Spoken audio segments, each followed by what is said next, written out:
बहुत परेशान करती है यार। হ্যালো গল্প স্বল্প ফ্যামিলি, আবার চলে এসেছি তোমাদের পছন্দের ড্রামাটা নিয়ে। অলরেডি কিন্তু আমরা 4টি পার্ট দেখে ফেলেছি। আজকে 5 নম্বর পার্ট দেখতে চলেছি। তোমাদের হয়তো মনে আছে গত পার্টে আমরা দেখেছিলাম ইউন হো ডিওর পিছু করছিল, কিন্তু ডিও যখন পিছনে তাকাবে তখন স্বয়ং এক্স এসে আমাদের নায়িকাকে বাঁচিয়ে নেয়। তখন আমাদের নায়িকা যখন ওই মিস্টার এক্সের চেহারাটা দেখে, ওই নায়িকার সাথে সাথে তো আমরা সবাই অবাক হয়ে যাই, কারণ ওটা তো আমাদের নায়ক আসলে টিউলিপ ছিল। আরে হ্যাঁ ভাই, টিউলিপ। তখন আমাদের নায়িকা বলে তুই এক্স। তখন আমাদের নায়ক বলে আরে হ্যাঁ ভাই, তুই অনেক বেশি জ্বালাস, যার কারণে তোর সামনে আসতেই হলো। তখন আমাদের নায়িকা বলে আমার তো মনে হয় না, তোকে দেখে মনে হচ্ছে তুই কপিক্যাট, যে ওই প্রিন্সিপালের গাড়িটা নষ্ট করেছিল ঠিক তার মতন। তখন আমাদের নায়ক বলে আরে ভাই, বিশ্বাস করলে কর, না হলে এখান থেকে যা। তখন ইউনহো বলে প্রমাণ দে। তখন আমাদের নায়ক টিউলিপ করে কি ওই ওয়্যার হাউসে নিয়ে যায়। আসলে সত্যি বলতে এটাই কিনা মিস্টার এক্স এর আস্তানা ছিল। তখন ওখানে গিয়ে ইউনহু দেখতে পায় ওই ড্রোনটা, যেটার মধ্যে প্রিন্সিপালের মুখ লাগানো ছিল আর কি। আর মিস্টার এক্স এর কার্যকলাপের সকল কিছু ওখানেই ছিল, যেটা দেখে ইউনহু বিশ্বাস করে ফেলে যে টিউলিপই আসলে এক্স। সে তখন তাকে ধাক্কা দিয়ে জিজ্ঞেস করে তুই এসব কেন করলি। তখন টিউলিপ বলে স্কুলে আসলে আমার ভালো লাগছিল না, তাই আমি এইসব করেছি। তখন আমাদের নায়িকা কাঁদতে কাঁদতে বলে শুধু তুই মজা করার জন্য এইসব করেছিস, আর আমাকে দেখ, আমি না জেনেই সব কিছুর মধ্যে ফেসে গিয়েছি। আসলে সত্যি বেচারির অবস্থা তো খুবই খারাপ। তখন ইউনহু বলে তুই এক্স হলে তুই যে ব্যথা পেয়েছিলি আমি যে দেখেছিলাম, ওটা দেখা। তখন আমাদের নায়ক টিউলিপ বলে আরে ভাই, ওটা তো প্যান্টের একটু নিচে ছিল, তুই চাইলে দেখতে পারিস, আমি প্যান্ট খুলে দেব। তখন আমাদের নায়িকা বলে আরে ভাই থাক থাক। তখনই আমরা দেখতে পাই ওখানে মিস্টার হানের সাথে ওই লেডি পুলিশ অফিসার ওই ওয়্যার হাউসে ঢোকার চেষ্টা করছে, কিন্তু ওয়্যার হাউসের চাবি না থাকায় তারা ওখানে ঢুকতে পারে না। প্রথমে তো আমাদের নায়িকা এখানে একটু ভয় পেয়ে গিয়েছিল, কিন্তু দেখা যায় ওই লেডি পুলিশ অফিসার ওখান থেকে চলে গেলে তখন টিউলিপ আর ইউনহো বাইরে চলে আসে। বাইরে এসেও তারা দুইজন ঝগড়া করছিল। এখানে ইউনহো টিউলিপকে কিছু কথা শুনিয়ে দেয় যে তার জন্য তার জীবনে অনেক সমস্যা তৈরি হয়েছে ইত্যাদি ইত্যাদি আর কি। টিউলিপও এখানে কথা বলে যে তোর যদি এতই সমস্যা হয় তাহলে তুই স্কুলে রিপোর্ট করে দেয়, মানে তাদের দুইজনের মধ্যে একটু ঝগড়া হয় আর কি। তো তারপরের সিনে আমরা দেখি তারা দুইজন বাড়িকে নিজেদের কথা নিয়ে চিন্তা করছে। ইউনহো ভাবছে সে কি সত্যি স্কুলে রিপোর্ট করে দেবে, কারণ মিস্টার এক্সের জন্য তার অনেক সমস্যা তৈরি হয়েছে, আবার সে সমস্যা থেকে বেরও হয়েছে। অন্যদিকে টিউলিপে চিন্তা করতে থাকে তার জন্য ইউনহুর অনেক সমস্যা তৈরি হয়েছে, ইউনহুর সাথে কি এভাবে কথা বলা উচিত হয়েছে কিনা। তারপরের সিনে আমরা মিস্টার হানকে দেখি, সে ক্লাসের মধ্যে রিপোর্ট কার্ড দিচ্ছিল আর সকলকে বলছিল ভালো করে পরবর্তী এক্সামের জন্য পড়াশোনা করতে। তারপর আমরা দেখি স্কুল শেষ করে যখন ইউনহো আর টিউলিপ বাসায় ফিরছিল, তখন ইউনহোর কাছে একটা ফোন আসে, যার নাম ছিল জাক। তোমাদের হয়তো মনে আছে আমরা প্রথম পার্টি দেখেছিলাম যাকে টিউলিপ মেরেছিল, ওই ছেলেটা আর কি। ওই ছেলেটা বলে আমার তো এখন গার্লফ্রেন্ড আছে, তুমি এখন আমাকে ফোন দিও না। যেটা শুনে আমাদের নায়িকা বেচারির তো মনটাই ভেঙে যায়, কিন্তু অন্যদিকে টিউলিপ কিন্তু খুশি হয়েছিল। সে তখন আমাদের নায়িকা বলে আরে চল, আমি তো ওই দিনই বুঝেছিলাম ওই ছেলে তোকে ধোকা দিতে চলেছে, তাই তার মুখে খুশি মেরেছিলাম। তারপরের সিনে আমরা দেখি তারা দুইজন চলে যায় একটি কমিক লাইব্রেরিতে। প্রথম তো এখানে টিউলিপ বলে আমার কমিক পড়তে একদমই ভালো লাগে না, কিন্তু পরবর্তীক্ষণেই দেখা যায় টিউলিপ কমিক পড়ছে আর হ্যাঁ হ্যাঁ করে হাসছে। তখন আমাদের নায়িকা বলে আরে ভাই তুই তো খুব আজব। তারপর আমরা দেখতে পাই ইউনহো লিফলেট বিতরণ করছে, আর তার সাথে তো আমাদের নায়ক টিউলিপ আছেই। সে তো আমাদের নায়িকা ইউনহোকে খুব মনোযোগ দিয়ে দেখছিল, আর আমরা বুঝতে পারি আমাদের নায়ক আসলে প্রেমে পড়ে গিয়েছে ভাই, তাও আমাদের পাগলি নায়িকার। তখনই আমরা ওখানে ডিউকে দেখতে পাই যে একটি গাড়ি থেকে নামে, আর তার সাথে তার ফ্রেন্ড হিচেনও ছিল। এখানে হিচেন টিউলিপকে জিজ্ঞেস করে তুই এখানে কি করছিস। তখন টিউলিপ বলে তোর তাতে কি। তখন ডিউ ইউচেনকে বলে তুমি এখনও এই কাজটা করছো। তখন আমাদের নায়িকা বেচারি কি আর বলবে। তখন হিচেন আর ডিউ এখান থেকে চলে যায়। এই হিচেন সম্পর্কে তোমাদের বলি, এই হিচেন হচ্ছে খুব রিচ ফ্যামিলি থেকে বিলং করে, আর তার কাজগুলো আর কি হোমওয়ার্ক, তার পড়াশোনা ইত্যাদি ইত্যাদি আর কি আমাদের ডিউ সামলায়। তার বিনিময়ে আমাদের ডিউকে হিচেনের মা কিছু টাকা পয়সা দেয় আর কি।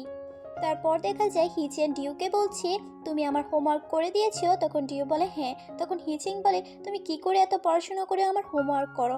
তখন ডিউ বলে আমি তো এইসব বিনামূল্যে করছি না, টাকার বিনিময়েই তো আমি এইসব করছি। তারপর দেখা যায় হিচেনের মা একজন শিক্ষিকার কাছে তাকে নিয়ে যায়, মানে তারা এখানে জানতে এসেছিল ভালো একটি কলেজে অ্যাডমিশন নেওয়ার জন্য কি কি প্রয়োজন হবে। আর বাইরে থেকে আমাদের ডিও এইসব কিছু নোট করছিল, কারণ সেও তো একটি ভালো কলেজে যেতে চায়। তারপর হিচেনের মা ডিউকে ডাকে যে তার রেজাল্ট কার্ডটা টিচারকে দেখানোর জন্য। তখন টিচার ডিউকে বলে, তোমার রেজাল্ট খুব ভালো, কিন্তু তুমি ভালো কলেজে যেতে পারবে না, কারণ তুমি লো ক্লাস থেকে বিলং করো। ভালো একটা কলেজে খরচ সামলানো তোমাদের পক্ষে সম্ভব হবে না। এটা শুনে তো আমাদের সেকেন্ড নাইট আর কি ডিও তার মনটা খারাপ হয়ে যায়, কারণ সে তো ফার্স্ট বয়, এত রেজাল্ট করেও সে কিনা ভালো কলেজে চান্স পাবে না। তারপর দেখা যায় হিচেনের মা ডিওকে বাইরে আসতে বলে। দেখা যায় হিচেনের মা ওই টিচারকে একটি ভালো গিফট দেয় আর তাকে বলে, আমার ছেলে তো অবশ্যই চান্স পাবে, তাই না? তখন ওই টিচার বলে, আরে হ্যাঁ হ্যাঁ, আপনারা তো রিচ ফ্যামিলি থেকে বিলং করেন। এইখানে তো আমাদের সেকেন্ড নাইট ডিওর মনটাই ভেঙে যায়। তারপর আমরা দেখি হিচেনের রেজাল্ট কার্ড, যেখানে কিনা সে এইবারও সেকেন্ড হয়েছিল। এখানে হিচেনের মা হিচেনকে খুব বকাবকি করতে থাকে যে তোমার জন্য এত কিছু করছি, তাও তুমি ফার্স্ট আসতে পারছো না। এখানে আমরা দেখি হিচেনের মনটা খুব খারাপ, কারণ সে এই লড়াই মানে প্রতিযোগিতা করতে করতে বেচারা একদম ক্লান্ত হয়ে গিয়েছে। তারপর আমরা আমাদের নায়িকা ইউনহো আর ডিওকে দেখতে পাই। তারা দুইজন লাইব্রেরিতে পড়াশোনা করছিল। তখনই ডিও ইউনহোকে বলে, তুমি এখন থেকেই তো ওয়েবটুন আর্ট করতে পারো। তখন আমাদের নায়িকা বলে, আসলে আমি এসব নিয়ে এখনো চিন্তা করিনি। তখন ইউনহো ডিওকে বলে, তোমার রেজাল্ট তো খুব ভালো, তুমি তো খুব ভালো একটা কলেজে চান্স পাবে, কিন্তু আমরা তো জানি ডিওর মনটা কত খারাপ। তারপর ইউনহো ডিওকে বলে, আমার তো এখন কাজ করতে যেতে হবে, টিচার লি তাদেরকে পানিশ করেছিল। তারপর আমরা দেখি টিচার লি তাদেরকে নিয়ে কথা বলছিল টিচার রুমের মধ্যে। ওখানে কিনা একজন টিচার একজন স্টুডেন্টকে বলছিল, তুমি আর্ট কম্পিটিশনে ফার্স্ট হয়েছো, নেক্সট যখন কোনো কম্পিটিশন হবে তখন আমি তোমাকে অবশ্যই ডাকবো। এটা তো আমাদের নায়িকা ইউনহো শুনে ফেলে, স্কুলে আর্ট কম্পিটিশন কবে হলো, আমরা তো জানতেই পারলাম না। তখন টিচার বলতে থাকে, আমি তো ক্লাসরুমের মধ্যে নোটিশ দিয়েছিলাম, তুমি হয়তো শুনোনি, হয়তো তুমি ক্লাসেই আসোনি। তখন ইউনহো বলে, আমি প্রতিদিন স্কুলে আসি এবং ক্লাসে উপস্থিত থাকি, আপনি তো নোটিশ দেনইনি, তাহলে আমরা কি করে শুনবো? আপনি একজন টিচার হয়ে স্টুডেন্টদের আলাদা কি করে করতে পারেন? এবং যারা রিচ ফ্যামিলি থেকে বিলং করে তাদেরকে শুধুমাত্র কম্পিটিশনে অংশগ্রহণ করতে, আমাদেরও তো নিজেদের কেরিয়ার আছে, না শুধুমাত্র তাদেরই কেরিয়ার আছে। আপনি একজন টিচার হয়ে এটা কিছুতেই করতে পারেন না। যেটা আবার ওখানে টিচার লি শুনছিল। এখান থেকে তো আমাদের নায়িকা মন খারাপ করে চলে যায়। তারপর দেখা যায় সিঁড়ি দিয়ে টিউলিপ আর ডিও যখন যাচ্ছিল, তখনই একজন ম্যাম এসে টিউলিপকে বলে, তুমি কি অঙ্ক প্রতিযোগিতার প্রশ্ন নিতে এসেছো? এখানে তো বেচারা ডিও অনেকটা অবাক হয়ে যায়, কারণ সে তো জানতোই না ভাই যে স্কুলের মধ্যে অঙ্ক প্রতিযোগিতা হচ্ছে। তারপর ম্যাম যখন এখান থেকে চলে যায়, তখন ডিও টিউলিপকে বলে, তোর বাবা এইবারও তোকে জিতিয়ে দেবে। যাই হোক, তখন টিউলিপ বলে, তুই তোর নিজের ব্যাপারে চিন্তা কর, আমার ব্যাপারে একদমই মাথা ঘামাবি না, আর তুই যা তাড়াতাড়ি করে গিয়ে হিচেনের হোমওয়ার্ক করে দে। এখানে তো তাদের দুজনের মধ্যে আবারও কিছুটা ঝগড়া হয়ে যায়। তারপর আমরা টিউলিপকে দেখি, সে যখন তার বাসায় এসে পড়াশোনা করতে একটু বসে, তখনই টিউলিপের বাবা এসে তাকে দেয় ওই অঙ্ক প্রতিযোগিতার প্রশ্ন এবং উত্তরগুলো এনে দেয়, আর তাকে বলে তাড়াতাড়ি করে এইসব কিছু যেন সে পড়ে যায়। তখন টিউলিপ তার বাবাকে বলে, এসব কিছু আমার দরকার নেই, আমি এভাবেই ঠিক আছি, সত্যিকারে এই কম্পিটিশনে যারা অংশগ্রহণ করতে চায় তাদেরকেই এটা দেন। তখন টিউলিপের বাবা বলে, তুমি চুপ করে যাও, আমার মনে হচ্ছে তুমি এখন ঠিক নেই। তখন টিউলিপ বলে, আমি একদমই ঠিক আছি, আমি কারোর সাথে মারামারি করছি না, বা আমার জন্য কোনো ফ্রেন্ড মারাও যায়নি যে আপনি আমাকে প্রোটেক্ট করতে চলে আসবেন। এইসব কথা শুনে তো টিউলিপের বাবা ওই খামটা ওই টেবিলের মধ্যে রেখে এখান থেকে চলে যায়। তখন দেখা যায় ওই খামের জন্য টিউলিপের সামনে যে জঙ্গির ছবিটা ছিল ওটা পড়ে যায়। টিউলিপ তখন ওই খামটা নিচে ফেলে দিয়ে ওই ছবিটা হাতে নিয়ে কল্পনা করতে থাকে যে ওই দিন অ্যাক্সিডেন্টের পর কি করে টিউলিপের বাবা আর তার বডিগার্ডরা টিউলিপকে ওখান থেকে নিয়ে এসেছিল, আর ওখানে কিনা ডিও এসেছিল। সে বারবার টিউলিপকে ডাকছিল, কিন্তু টিউলিপ কিছুতেই হুশ করে ডিওর ডাকে সাড়া দিতে পারছিল না। তারপর দেখা যায় জঙ্গির যখন অন্ত্যেষ্টিক্রিয়া সম্পূর্ণ হচ্ছিল, তখন ওখানে ডিও আসে। ডিও তো এখানে বারবার টিউলিপকে ফোন দিচ্ছিল, কিন্তু টিউলিপের ফোনটা অন্য কারোর কাছে ছিল, যে কিনা তার ফোনটা বারবারই কেটে দিচ্ছিল। এখানে আমরা দেখতে পাই টিউলিপের অবস্থা খুবই খারাপ ছিল, সে মানসিকভাবে খুবই ভেঙে পড়ে, আর তার বাবা একটি হসপিটালের মধ্যে তাকে আটকে রাখে, কিন্তু টিউলিপ ওখান থেকেও পালিয়ে এসেছিল।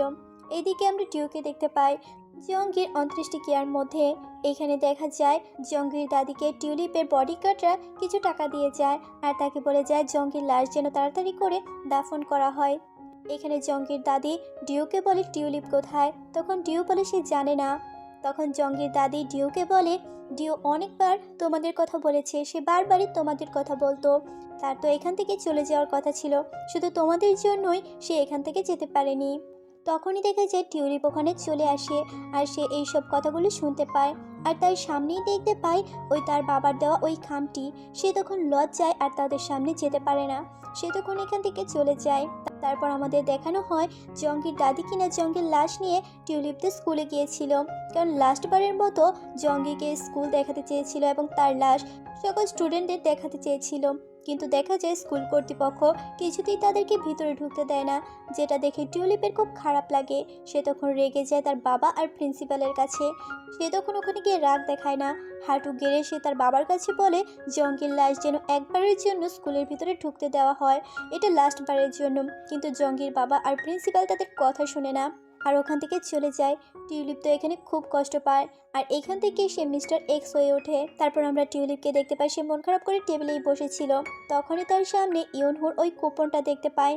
তারপর আমরা টিউলিপকে দেখি সে তার বাইক নিয়ে বাইরে বের হয় আর আমরা দেখতে পাই সে এক জায়গায় গিয়ে দাঁড়ায় আর ওখানে কিনা ইউনহু আসে তার অর্ডার চিকেন নিয়ে। তখন টিউলিপ ইউনহুকে বলে তুই তো বলেছিলি একটি সুন্দরী মেয়ে আসবে এইসব নিয়ে, কিন্তু দেখা যায় তুই এসেছিস। তখন ইউনহু বলে আমি তো মজা করেছিলাম। তারপর ইউনহু টিউলিপকে বলে আমি অনেক বেশি পরিশ্রম করব টাকা কামানোর জন্য, যাতে আমি খুব ভালোভাবে একটা সুন্দর জীবন কাটাতে পারি। ভাই নায়িকার কথা তো আমারও কথা, আমি সর্বোচ্চ পরিশ্রম করব জীবনে যা কিছুই হয়ে যাক না কেন। তারপর তারা দুইজন এখানে বসে অনেকক্ষণ গল্প করে। তারপরের সিনে আমরা ডিউকে দেখতে পাই স্কুলের মধ্যে ওই অঙ্ক প্রতিযোগিতার নোটিশ টাঙানো হয়েছে, তখনই ডিউ ওটা দেখে নেয়। সে তখন প্রতিযোগিতায় অংশগ্রহণ করার জন্য সর্বোচ্চ পড়াশোনা করতে শুরু করে। সে কিছু বুক কিনে এবং খুব ভালোভাবে পড়াশোনা করছিল। সে যখন লাইব্রেরিতে পড়াশোনা করছিল তখনই ওখানে হিচেং আসে আর সে ডিউকে বলে তুমি কি ওই ম্যাথ কম্পিটিশনে অংশগ্রহণ করবে? তখন ডিউ বলে হ্যাঁ অবশ্যই। তখনই দেখা যায় ওখানে হিচিংয়ের একজন বন্ধু আসে আর সে হিচেংকে বলে তুমি কি ম্যাথ কম্পিটিশনে আনসারগুলো পেয়েছো? যেটা শুনে হিচেং বলে হ্যাঁ। এটা শুনে তো বেচারি ডিওর মুখটা কালো হয়ে যায়। সে বলে অ্যান্সার? তখন হিচিং বলে হ্যাঁ, আমাদের সবার কাছে অ্যান্সার আছে আর এই কম্পিটিশনে তো টিউলিপই ফার্স্ট হবে, কারণ তাকেই ফার্স্ট ধরা হয়েছে, কারণ সে তো ডিরেক্টরের ছেলে। এটা শুনে তো ডিওর খুব কষ্ট হয়। সে তখন তার বইগুলো ছিঁড়ে ফেলে, কারণ এত পড়াশোনা করছিল সে শুধুমাত্র ওই ম্যাথ কম্পিটিশনের জন্য, আর যেটার রেজাল্ট কিনা আগে থেকেই ঠিক করা ছিল। আর তার এখানে খুব রাগ হয়।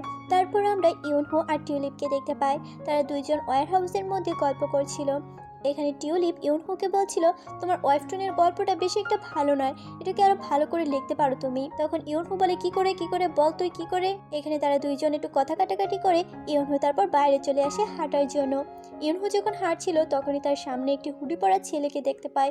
তখন ইউনহু ভাবতে থাকে আমি তো টিউলিপকে ওই ওয়্যার হাউসের ভিতরে রেখে এসেছি, তাহলে এই ছেলেটাকে কে আবার মিস্টার এক্স হয়ে এই স্কুলের মধ্যে প্রবেশ করেছে। তারপর আমাদের নায়িকা এই হুডি পরা ছেলের পিছু করতে থাকে। অন্যদিকে টিউলিপও কিনা এটা দেখে ফেলে, সে তখন তাদের পিছু করতে শুরু করে। আরে ভাই এটা কে হতে পারে, কারণ আমরা তো মিস্টার এক্সকে দেখেই ফেলেছি। তো পরের পার্টি আমরা দেখতে পারবো এই হুডি পরা ছেলেটা আসলে কে। অবশ্যই চ্যানেলটাকে সাবস্ক্রাইব করে অল বাটন প্রেস করে রাখবে। আর তোমরা কিন্তু সত্যি লাইকও করো না, কমেন্টও দাও না, যেটা আমার খুব বেশি খারাপ লাগছে। তো আজকে এই পর্যন্ত, টাটা।